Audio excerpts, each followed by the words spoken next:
Liverpoolning 21-asrdagi eng zo'r to'polari. Boshlashimizdan oldin Obuna bo'lishni unutmanglar. Qani boshladik. 3, 2, 1. Suarez. endi aytmoqchi edim.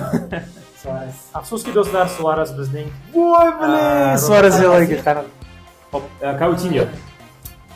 Coutinho ham yo'q. Fernando Torres bor. To'pi to'g'ri, Fernando Torres 5-o'rinda 81 ta gol.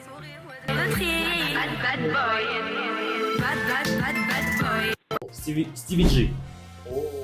Steven Gerrard to'pi to'g'ri 2-o'rinda va gollar soni 185 ta. Aha, Roberto Firmino. To'pi to'g'ri, Roberto Firmino 3-o'rinda 111 ta gol. Muhammad Salah. Va Muhammad Salahsiz Liverpool albatta Liverpool emas.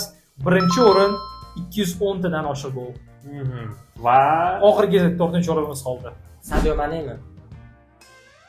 Sadio Mane 4-o'rinda 120 ta gol siz bilan. Liverpoolchimisiz? Do'stlar, Liverpool tarixida zo'r o'yinchilar ko'p. Shuning uchun qaysi o'yinchilar bu ro'yxatga kirish kerak edi? O'z qoldiringlar.